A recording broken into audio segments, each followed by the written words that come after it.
Wind Strider! Into the wind! The wind knows me. One with nature. Clouds hide, the birds call. As one with wind and cloud. Fallen leaves, adorn my night! Time to go. I follow the wind.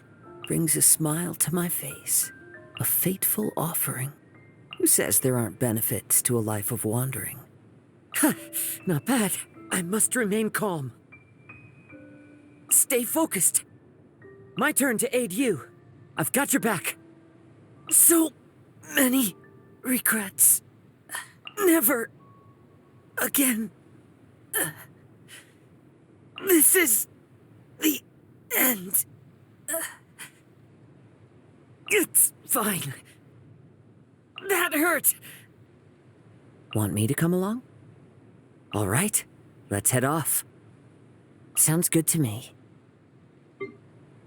Come driving rain or winds that churn, I shall return by blade alone, armed, if barefoot, to my home. I am Kazuha Kazuha, a wanderer who roams the land. Since we are both travelers, let us journey together for a time. This scenery is wonderful. Surely enough to convince anyone to become a wanderer.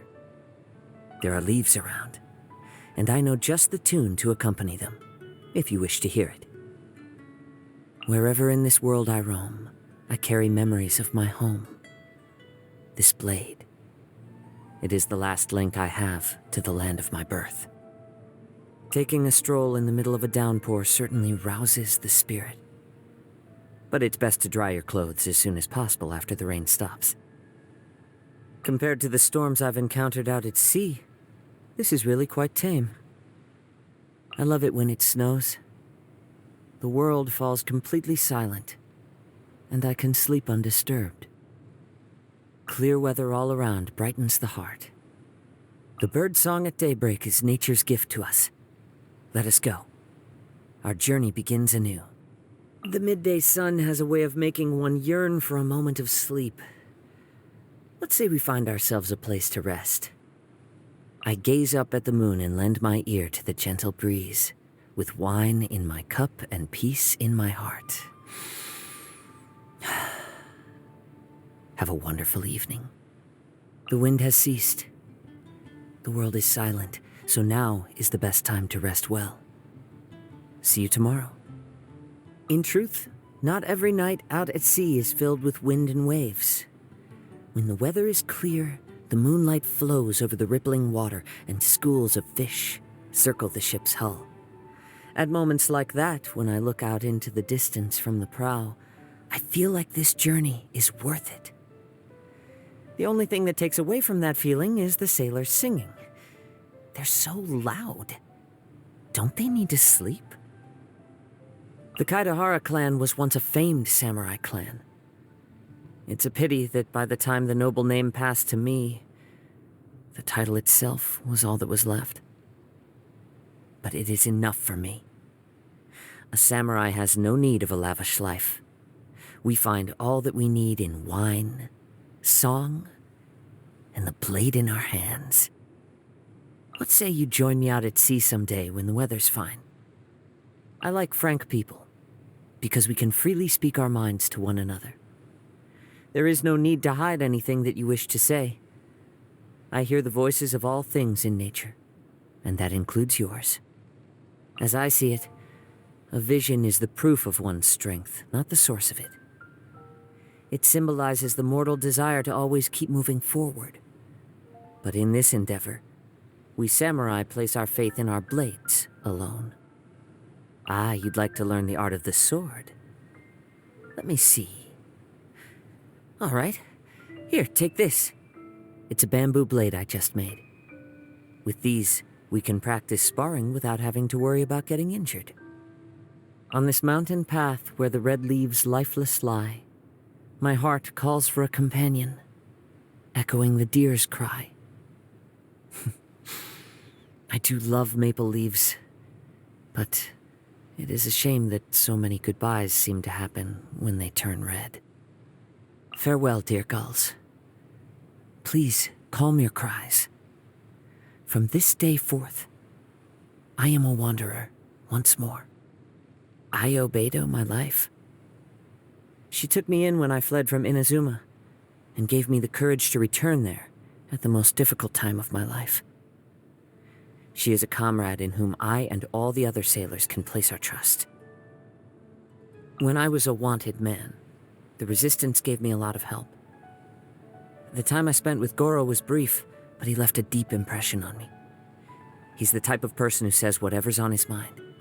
He shares the highs and lows of his subordinates and is never afraid to draw his sword for the sake of a friend.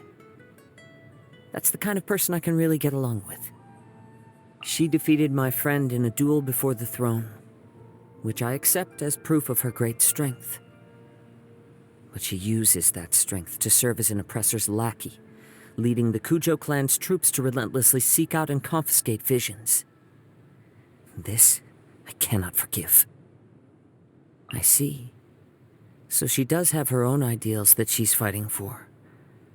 But I have to wonder, can the Kujo family flourish as they did before, once this storm has passed? I've asked myself this question many times since leaving Inazuma. Do I simply resent the Raiden Shogun because of what happened in that duel? Because of the lethal stroke she dealt my dear friend? I've thought about this a good long time, and I believe the answer is no. My friend died an honorable death in that duel, and the Shogun was not unjustified in her conduct. My dissatisfaction with her has its roots in the Vision Hunt decree. No one has the right to rob another of their hopes and dreams. Not even a god. I'm sure everyone living in Inazuma has heard of the Shirasagi Himegimi. The lady of the Kamisato clan is as perfect as a person can be, though our paths have seldom crossed. I wonder what she thinks of the state of Inazuma today. The last time she commissioned Captain Beidou to ship fireworks to Liyue, I unloaded the shipment myself. They were so heavy. I doubt that anyone besides her could make such huge fireworks. During my time with the Resistance, there was no one among our ranks who wouldn't look up to Her Excellency. As someone with a great passion for military matters, victory at all costs isn't really part of her ethos. She'd always try to limit the casualties to the minimum while planning her next move. By some accounts, it also seems that she seeks to take charge of both internal and foreign affairs for Watatsumi Island. Wouldn't that be too much to expect of herself, though? Don't be deceived by his happy-go-lucky disposition. As soon as he gets working on a case, that restless energy he carries around turns into a razor-sharp focus. It's quite remarkable to witness. You'd like to know more about me, you say? Well, as you see, I am but a wandering samurai that you could have run into just about anywhere. I have a very keen sense of hearing. My ears pick up all sorts of sounds. The wind through the mountain passes, the parting clouds, the sound of foxes chewing on apples in the forest, the sound of crabs blowing bubbles. This is nature's favor. It allows me to sense danger long before it draws near. I used to love the rain when I was small. The sound of it would lull me into a peaceful sleep. But since I've grown older, my feelings have become more complicated. I still like to listen to the rain today, but whenever I see the storm clouds start to gather, my heart sinks. And I can't help but wonder, will some nice person let me stay the night today? Listening to the rain in drenched clothes is hardly peaceful. Nothing can be when you're constantly interrupting yourself by sneezing. I never stay in a single place for very long. Stagnancy dulls both my connection with nature and the blade I wield. While I am still able to, I want to travel far and wide and meet all sorts of different people. Don't worry. Even if the day comes for us to go our separate ways, I am certain that we will meet again, in some corner of the world. The fate that brings people together is not a cord so easily cut. I like falling asleep on a warm rock that's been soaking in the mid-afternoon sun, then waking up and continuing on my journey with no particular aim in mind. So long as I have my blade by my side, there is nowhere I cannot go. The sounds of nature turn into a clamor of noise during stormy weather. It becomes a constant buzz in my ears. If it happens at night, I end up tossing and turning all night long without getting a wink of sleep. It's quite the headache. The most easily obtainable food source when you're out at sea is, of course, fish. So it goes without saying that a seafaring adventurer must give careful consideration to how to cook a tasty fish-based meal. If the chance arises, I'd like you to try some of my cooking. I am not particularly fond of food that's thrown together in a hurry without much care and attention. The way I see it, if your meal consists of a single fish, you should grill it to perfection. Eating is supposed to be an enjoyable experience, so how can we stand to be so slapdash about it? That you can make fish taste as delicious as this is proof of your outstanding culinary prowess. Your cooking not only fills the stomach, it also soothes my soul. Perhaps you should get some rest? A weary mind is a recipe for flavorless food. I heard it was your birthday, so I wrote a haiku for you. Unfortunately, I'm not the most talented in this area, and after trying for several evenings, I was still only able to come up with the first 2 lines. I guess I'll just share what I've got so far then. Sun and moon rejoice. Birds of dawn sing songs anew. Wait, don't say a word. I think the final line is coming to me. Yes. How about far from home with you? Anyway, happy birthday. Let's go and get you some cake, shall we?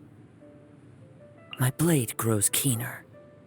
The sound of snow as it lands on the ground is so faint as to be practically non-existent. But now my senses are sharper than ever, and I believe I should be able to discern it. The waves rise high out in the open seas. I, too, must reach new heights of strength. As one travels the world, sorrows and frustrations are bound to journey with you. But I find that I've grown since meeting you, both in martial arts and in strength of character. I am confident that I will be more at ease in life from this point forth.